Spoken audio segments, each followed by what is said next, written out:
اسمی به بعد النکیر، لوگ گمنام ہوں گے، ان کا تعارف ہو جائے گا۔ سلمان فارسی کا تعارف ایسا کروایا اللہ نے رضی اللہ عنہ۔ ایران سے اٹھ کے گئے، اصفہان میں تھے، ایران کا علاقہ،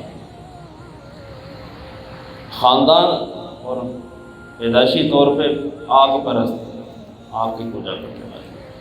باپ ان کا ان سے اتنی محبت کرتا تھا جیسے بیٹیوں سے محبت کی جاتی ہے۔ گھر کی چار دیواری سے باہر نہیں کبھی نکلنے دیا سلمان کو، اور آگ کا پجاری بنا کے رکھا۔ اور انہوں نے بھی آگ کی پوجا میں ایسے زبردست مجاہدے کیے کہ سب کو پیچھے چھوڑ دیا۔ باپ ان کے کھیتی باڑی کرتے تھے، تو ایک دن باپ کو کہیں جانا پڑا تو انہوں نے اپنے بیٹے سلمان سے کہا، بیٹے آج کھیتوں کا چکر تو لگایا۔ تو سلمان نکلے، کئی سالوں کے بعد گھر کی چار دیواری سے باہر نکلے۔ گھر بڑے بڑے ہوتے تھے، بڑے۔ راستے میں گزر ہوا ایک گرجا گھر کے پاس سے، تو وہاں دیکھا کہ کچھ عیسائی بیٹھے نماز پڑھ رہے ہیں۔ ان کے کان میں آواز پڑی تو یہ گرجے میں داخل ہوئے۔ ان کو عبادت کا وہ طریقہ بڑا اچھا لگا، یہ سارا دن ان کے پاس بیٹھے۔ باپ گھر میں آیا، پوچھا سلمان کا کوئی پتہ نہیں کدھر ہے۔ شام کے وقت گھر پہنچے تو باپ نے پوچھا آج کہاں تھا تم؟ وہ کہنے لگے میں تو گرجا گھر میں بیٹھا تھا سارا دن، اور مجھے لگا کہ ان کی عبادت کا طریقہ ہماری عبادت سے بہت بہتر ہے، مجھے ان کی عبادت بڑی اچھی لگی۔ باپ کو اندیشہ ہوا کہ کہیں بچہ ہاتھ سے نہ نکلے، بیڑیاں ڈال دی۔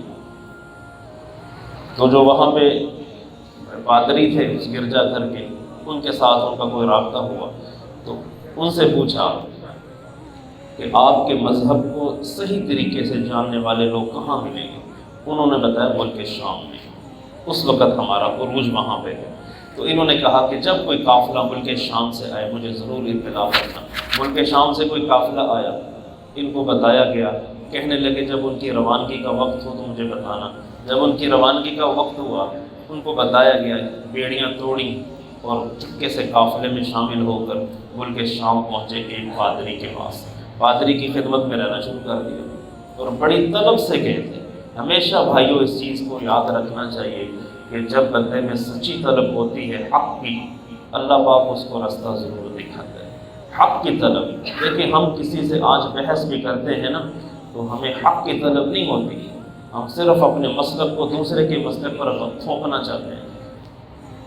اپنا مسلک کسی پہ نہ تھوپیں، اپنا چھوڑو نہیں، جو تمہارا مسلک ہے اس پہ چلتے رہو، لیکن اس کو دوسروں پر کبھی مسلط نہیں کرنا چاہیے۔ اور حق کی دعا ہمیشہ کرتے رہنا چاہیے کہ میرے رب، ہر کوئی کہتا میں حق پہ ہوں وہ غلط ہے، آج ایسا ہی ہو رہا ہے نا جی۔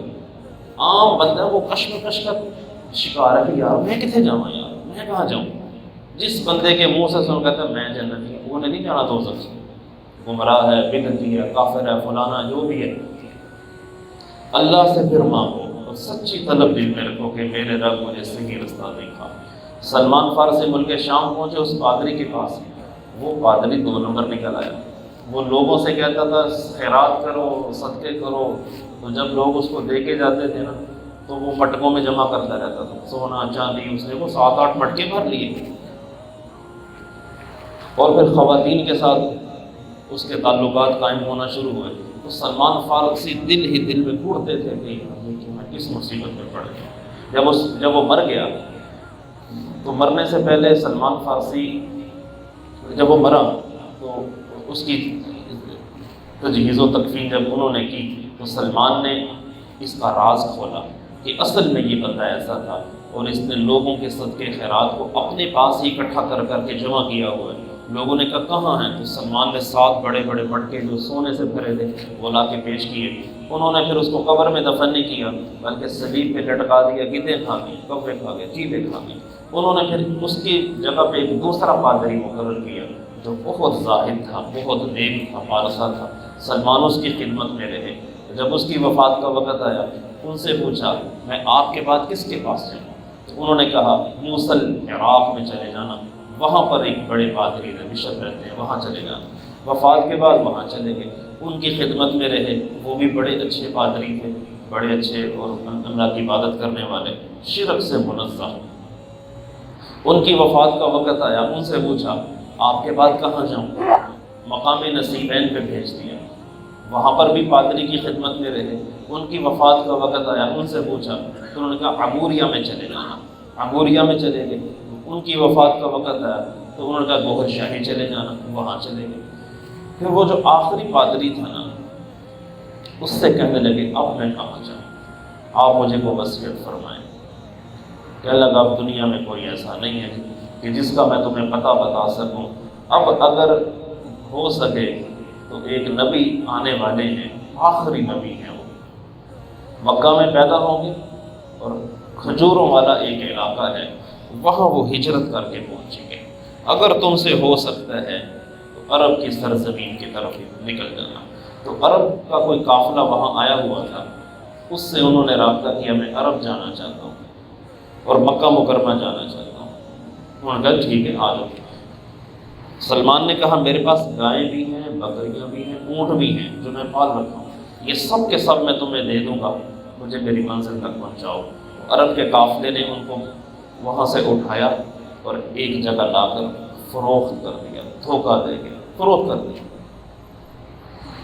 خریدنے والا تھا یہودی، وادی القریٰ، مدینہ کے قریب ایک وادی تھی وادی القریٰ، وہاں کا یہودی تھا، اس نے اس کو خریدا اور خرید کر وادی القریٰ میں لے آیا۔ پھر اس یہودی کا چچے کا بیٹا تھا، وہ ایک دن اس سے ملنے آیا، وہ مدینہ کا رہنے والا تھا، وہ ان کو خرید کر مدینہ لے گیا اور اپنے باغ میں ان کو رکھنے لگا۔ تو ان کو آثار تو نظر آ گئے کہ کھجوروں کا علاقہ تو یہی ہے۔ اب اس نبی کے بارے میں پتہ چلے کیسے چلے؟ تو کہتے ہیں کہ اللہ کے حبیب اس وقت مکہ میں تو آ چکے تھے، مکہ مکرمہ میں تو آپ کی تبلیغ چل رہی تھی، ہجرت ابھی تک نہیں فرمائی تھی۔ تو ایک دن کہتے ہیں کہ میں کھجور کے درخت پہ کھڑا کھجوریں اتار رہا تھا، تو میرا مالک درخت کے نیچے بیٹھا تھا، تو کسی نے آ کر اس کو اطلاع دی کہ قباء میں سب کے سب یہاں کے لوگ جمع ہو رہے ہیں اور وہ کہہ رہے ہیں کہ ہمارے نبی آ گئے۔ تو سلمان کو منزل مل گئی، چھلانگ لگا کے نیچے آئے اور اپنے آقا سے پوچھا آپ نے کیا کہا؟ وہ نبی آ گئے ہیں۔ اس نے ایک تھپڑ لگایا کہ تجھے اس سے کیا کام، تو اپنا کام کر۔ سلمان کہتے ہیں میں دوبارہ چڑھ گیا، لیکن میرے دل میں تو تھا کہ یہ وہی ہوں گے۔ تو 3 نشانیاں بتائی تھی اس قادری نے کہ وہ صدقہ نہیں لیں گے، ہدیہ قبول فرمائیں گے، اور ان کے کندھے پر مہر نبوت ہوگی۔ تو یہ 3 نشانیاں اگر پاؤ اس میں تو ان پر ایمان لے آنا۔ سلمان فارسی کہتے ہیں کہ میں نے کھجوریں لی اور قباء کی طرف نکلا، تو میں نے کہا کہ آپ کے ساتھ غریب لوگ بیٹھے ہیں، میں صدقہ لے کر آپ کے پاس آیا ہوں، میرا صدقہ قبول فرمائیں۔ حضور نے وہ طباق اٹھا کر سب لوگوں میں بانٹ دیا، خود ایک کھجور بھی نہ کھائی۔ تو ایک نشانی تو مل گئی۔ اگلا دن ہوا تو کھجوریں اٹھائیں، وہ کہا یہ میں آپ کی خدمت میں ہدیہ لے کر آیا ہوں، کل آپ نے کھائی نہیں، یہ ہدیہ ہے، خود بھی کھائیں لوگوں میں بھی بانٹ دیں۔ 2 نشانیاں ہو گئیں۔ اتنے میں قباء سے آپ مدینہ منورہ تشریف لے آئے اور آپ بقیع کے مقام پر تھے۔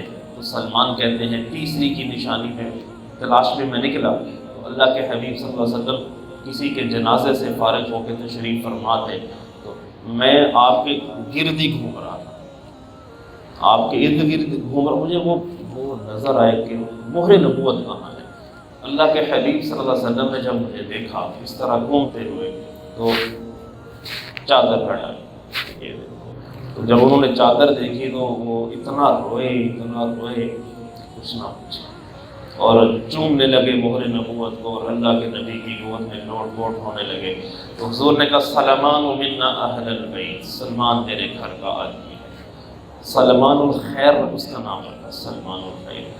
کہا حضور میرے آقا نے مجھے مکاتب بنایا ہے۔ مکاتب یہ ہوتا ہے کہ آقا اپنے غلام سے کہتے ہیں مجھے اتنے پیسے لا کے دو تو میں تمہیں آزاد کر دوں گا، وہ اور اس نے جو مکاتب بنایا تھا یہودی نے، کہا تھا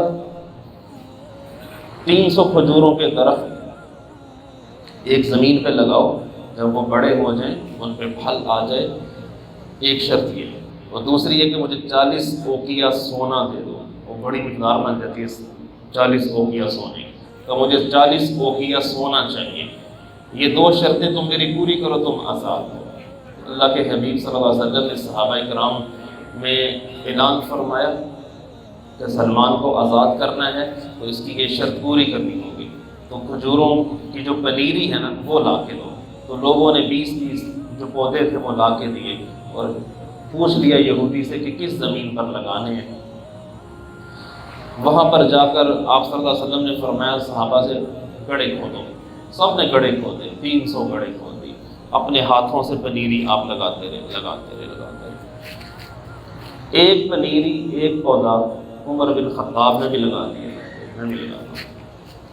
تو اگلے دن وہ ان کی کونپلیں باہر آئی، وہ بڑے ہوئے پڑے، لیکن جو حضرت عمر نے لگایا تھا وہ ویسے کا ویسے تھا، اس کو پھیڑ کر حضور نے جب لگایا تو وہ دوبارہ بڑا ہو گیا۔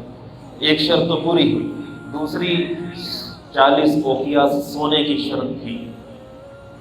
اللہ کے حبیب کے پاس کبوتر کے انڈے کے برابر سونا آیا، تو آپ نے سلمان کو دیا، لو یہ اس کو دے کے آؤ۔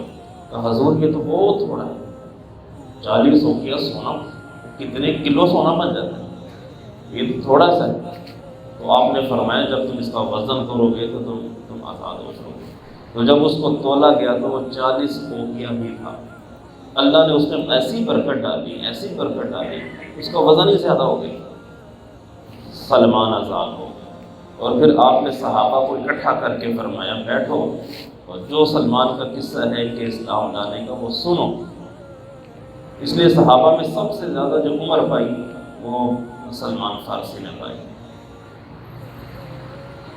اہدی بھی من بعد الضلالہ، لوگ گمراہ ہوں گے تو شایعہ میں اس کے ذریعے سے لوگوں